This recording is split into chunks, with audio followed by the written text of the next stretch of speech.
We're slated to start our acid-base worksheets, and we're going to finish up with that last section of predicting products. We're going to skip worksheet number 9.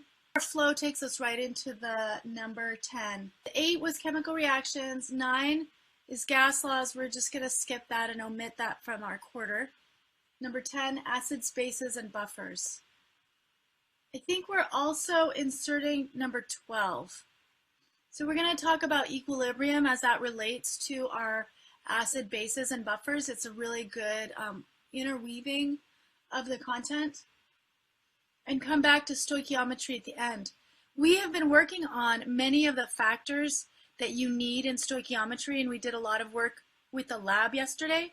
And so that puts us in a good position to address stoichiometry in the big full picture they give in chapter 10. They put a bunch of stuff together. So that really relates to our final lab, our kinetics lab. So that's kind of the overview of what we're going to do. And I think that matches the calendar pretty well. Yeah, we're doing chapter 8 here. We're going to take a quick jump into chapter 14, and then we're going to come back to chapter 10. We're going to jump back in with the last page of the last worksheet.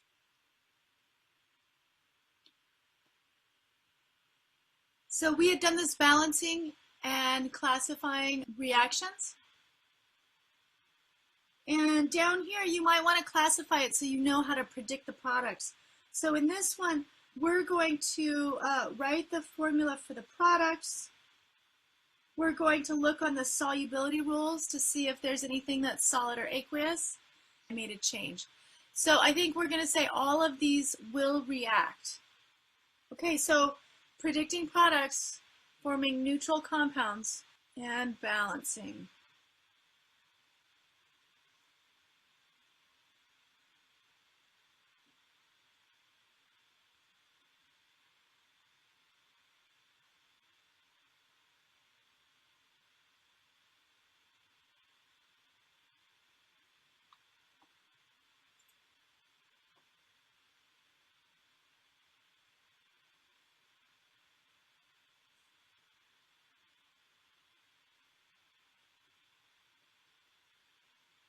So I'll just bring in a little bit of a review of our naming.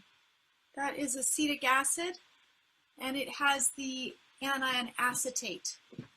So that's a -1 acid, a -1 ion, and there will be 2 of them paired with that barium. Then we need to look on our solubility rules.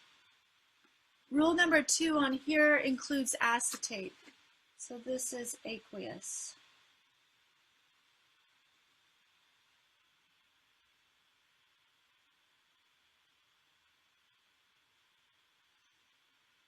Remember, when you have a single replacement, that hydrogen is going to form the element, the diatomic gas. Combustion produces just CO2 and water.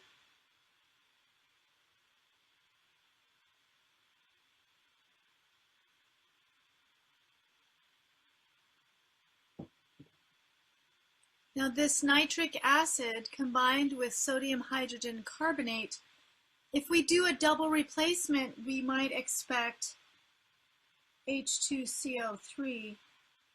And we have to recognize that as an acid, not an ionic compound. It's not ionic because it's a nonmetal with a nonmetal. So that immediately decomposes down to CO2 plus water. And now we have that other salt that's left.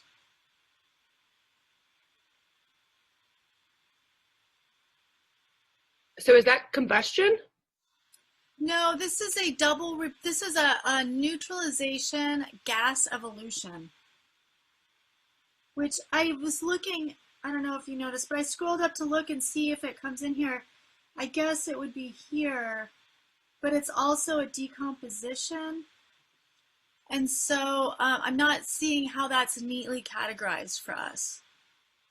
Neutralization. but that's not listed as a separate type, so I'm not going to try and add that. Is a decomposition, that carbonate is decomposing, and it's a neutralization. But all of those are kind of challenging because it looks like a combustion due to the CO2 in water. So this is a strong acid, and we're going to work with acids more. That's one of the reasons I wanted to put that next, is we need to use some of this acid knowledge. And they touched on it in chapter 6, but we didn't really go into detail. And so I want to spend a little more time really understanding acid-base reactions and getting familiar with the acids so you can recognize that. But the way I always remembered this one was that when I was a kid, when I was young, my mom wanted marble countertops. But marble is made out of calcium carbonate, which means that if you chop directly on the counter, if you get lemon juice on there, it's going to decompose over time, and you end up with a little dip and a dull surface. So she couldn't get marble countertops. Nobody would install them because that's not what you use for cooking. So it's kind of funny, and that's how I always remembered this decomposition from acid. Another thing is, like, if you look at statues, if you've been to any museums with statues that were outside, like the old Greek statues, their noses are all flat. Have you seen that? Their noses go flat first because they stick out and the rain hits the nose, and that acid in the rain decomposes the rock, the basic limestone. And so over time, all of those pieces that have any surface to the rain wash away. So those are some ways to kind of put it in context. But I'm not going to harp on this point a lot in assessments. All right, and then if this was silver with water, maybe you know from your jewelry that silver doesn't dissolve in water, but sodium does. Sodium is an active metal. It's one of the ones that's underlined on the periodic table. Let me turn off. Here it is, up here, the underlined ones on our periodic table. Those underlined elements are the active metals, and they are the basic cations as well. So we'll be seeing a little more of those in the next chapter. In order to form those neutral compounds, though, sodium is an alkali metal, and alkali is another word for base. So we're going to form a neutral compound between Na plus, and this is an H plus with an OH minus. So this is going to be our new compound, and that is aqueous, and we have H2 gas. So again, that extra H in a single replacement is going to come out as its element. And maybe you remember we talked about elemental standard states. And let me balance that before I move on. So if we think of that water as the H with the OH, we need two H's to make the hydrogen gas. So we're going to need two OH's from those waters. And then that means that we need two sodium. Oh yeah, I'm thinking of water like this because that just helps me. We defined acids as the things that give us the H plus in water, and we defined bases as the things that give us the OH in water. So here, sodium hydroxide, this is a base. We can see that OH. Now, as we move to the next worksheet, we're going to look at a bunch of different definitions. We're going to see some new definitions. But the first one we usually see, do you remember when we did the net ionic equation? Here were the acid-base reactions. And again, we're thinking about an H with an OH to form that new water molecule. So we saw in the net ionic equation, we saw the formation of the new water molecule is the driving force for that acid-base reaction. So that's why it's helpful just to think about that H plus and that OH minus, or if you have water in your reactants, like I did here, we're forming a new ionic compound. So if I think about the H and the OH as making up a water molecule, then I can quickly see that I needed two H's, and therefore I need two OH's. Okay, so now we're going to look more closely at acids and bases. So we defined acids as things that release the H plus and bases as things that release the OH. And all of our acids, they're a little bit confusing because they're nonmetals with nonmetals, but they behave like they are ions.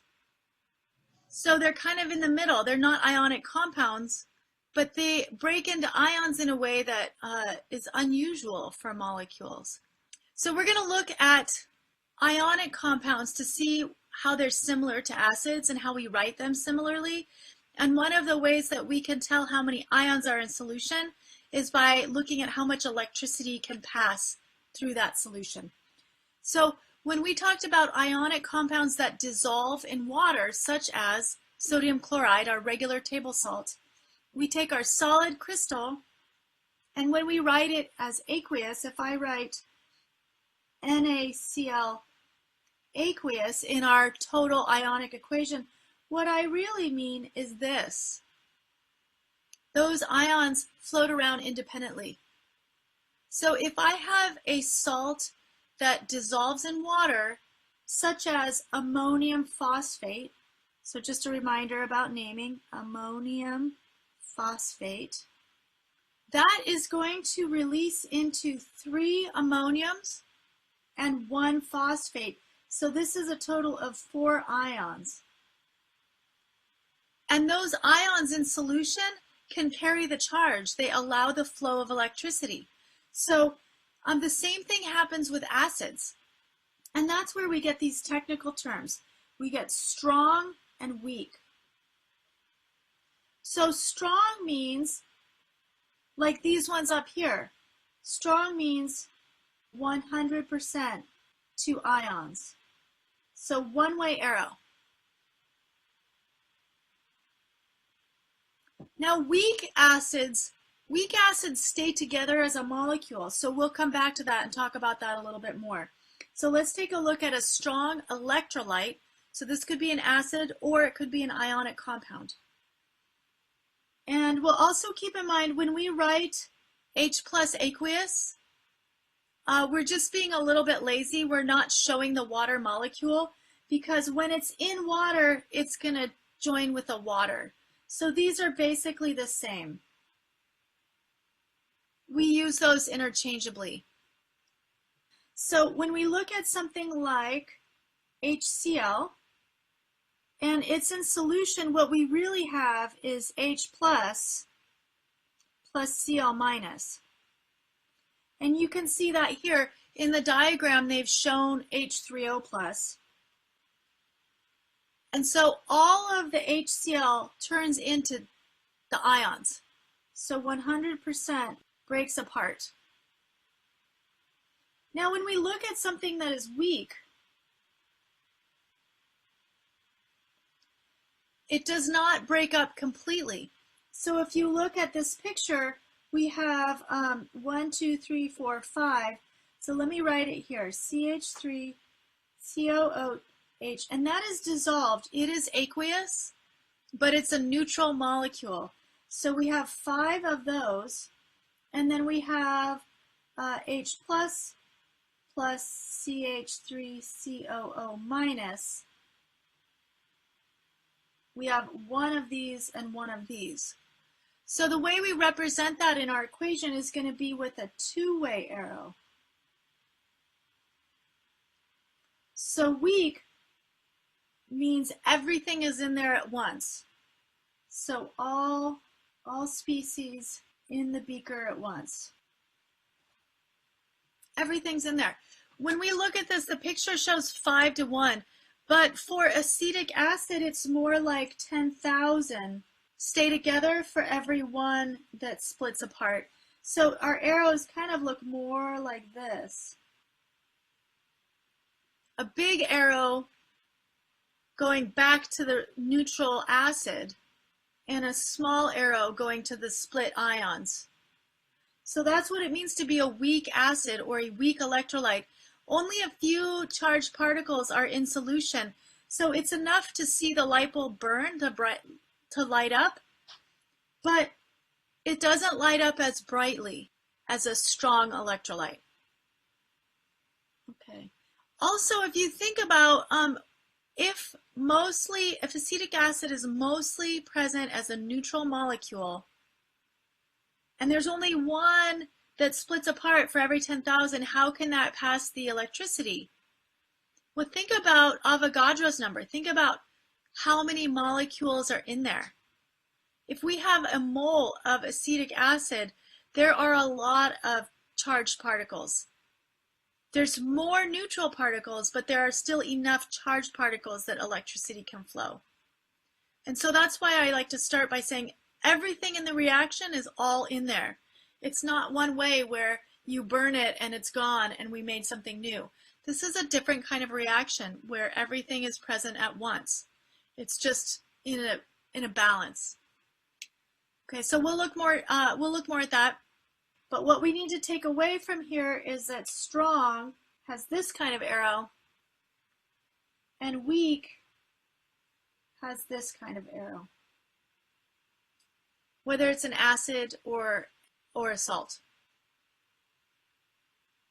As we work with acids and bases, this behavior of being a strong acid, so I don't mean there's a lot of solution. I don't mean a concentrated solution. I mean it behaves this way. It breaks apart completely. So the minute you have HCl, as soon as there's water there, it's going to push the hydrogen away. So these are strong acids. And when this says no, that means you have to memorize these. And there's just a few. So these guys are on the halogens right over here, but not fluorine. Fluorine is so electronegative, it is not a strong acid, it's a weak acid. So we have hydrochloric acid, hydrobromic acid, and hydroiodic acid. And then we have our polyatomic ions. Remember we had nitrate, gives us nitric acid. This is the perchlorate ion, it gives us perchloric acid. And this is sulfuric acid. So we have 6 strong acids, and then if we look at the strong bases, we have to memorize those too, but look at those ions. We met those in the solubility rules. So these 3 were in rule number 1, and these 3 were exceptions to rule number 10. And that was when I started to bring in this visual reminder. These are the strong base cations. Lithium, sodium, potassium, calcium, strontium, barium. So we'll refer back to these. Okay, so, oh good, here's where I talk more about strong and weak. So maybe we'll go a little faster through this. Strong acids ionize. They break up into ions. So they release 100% of their H+ ions. So when we write something like this, we have to know they're completely separated, just like with salts. Now there's one little exception, which is that sulfuric acid, it's only the first one that comes off completely. The second one, if you just put it in water, that second proton stays together with the hydrogen sulfate ion. So that's one reason we need to know what that ion is called. Okay, so that's different from weak acids. Weak acids remain intact as neutral compounds, and they release only a few. So that's why we get these two-way arrows, and there's HF, hydrofluoric acid is weak. So what that means is, as soon as the reaction goes to products, those ions are there, they have a collision and they stay together. As soon as products are formed, they go back and form reactions again, reactants. In an acid by itself, in water, we will usually just show the first proton coming off. And every time you see something you recognize as an acid, if it's not on our list, then it's weak. If it's not on our list of strong acids, it's a weak acid. Let's take a look at what these look like in solution. We'll go ahead and draw those particles. So first we have to know, is it a strong or weak acid? So we'll look at our list. And we might want to practice some of our naming as well. All right, HBr, strong or weak? It is on our list, so it is strong. And that means 100% ionization. All right, what is this next one? What's it called? Is it strong or weak? And what does it look like in solution?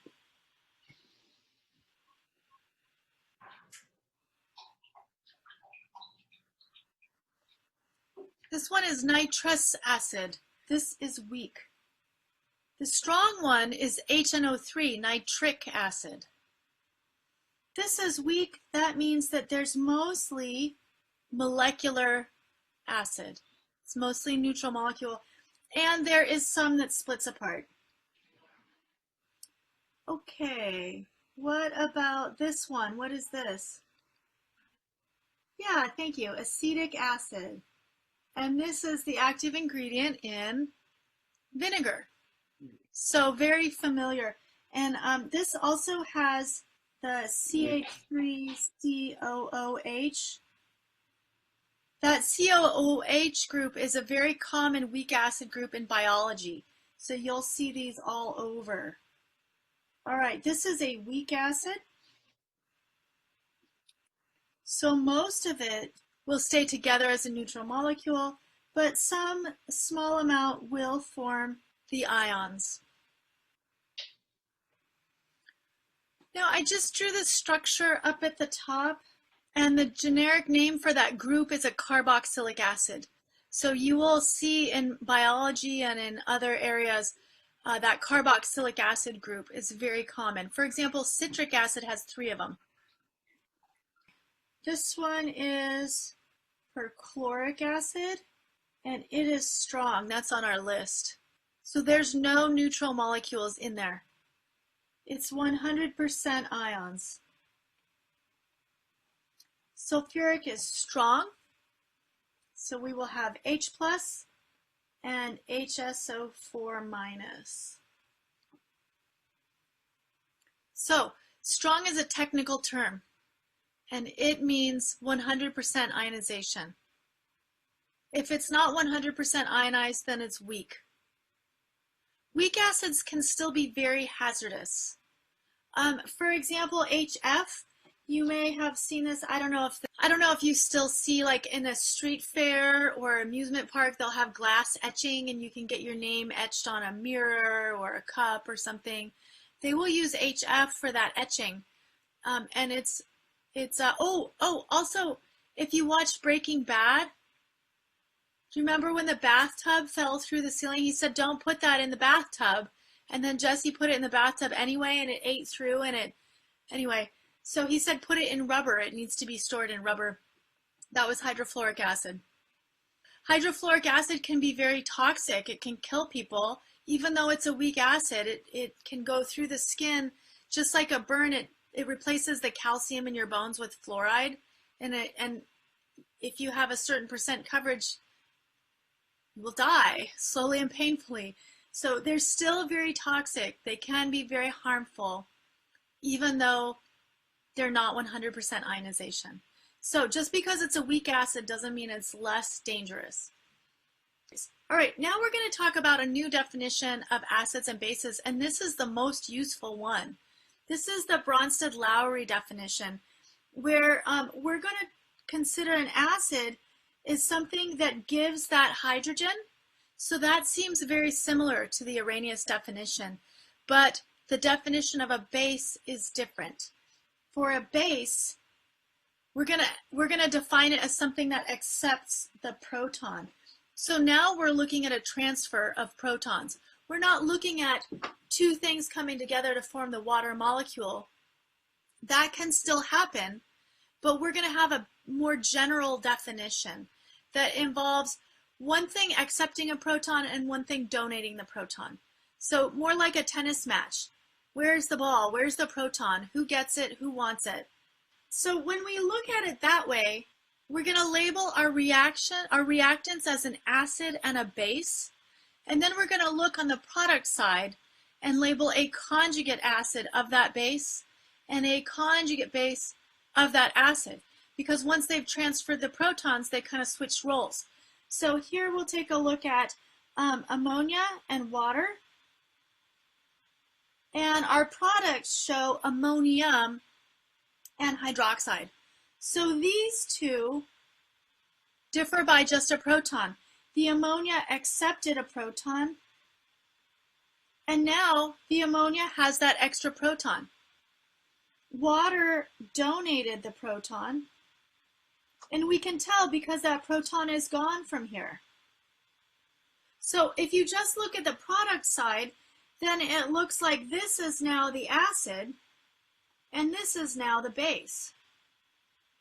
So to recognize what happened in the reaction, we're going to call this the conjugate acid and the conjugate base.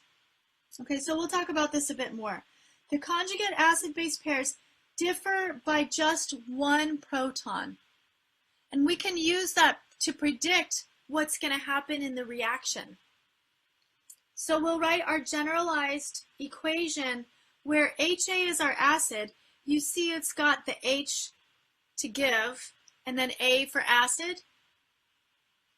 So if we put our acid, this is going to be our acid, we're putting it in water, it's going to turn into this one. It's going to form the conjugate base. Because now that A minus, it can accept a proton, and that is our definition of a Bronsted-Lowry base. So the acid here is the HA. Then if we're looking at the reactant side, which one is the base? What's our Bronsted-Lowry base, the base on the reactant side? The HA is the acid. It's going to force water to act as the base. And how do you know? Because here it looks like an acid. Has that extra proton. Okay, so we'll do a little more identifying the conjugate acid-base pairs when we pick this up tomorrow.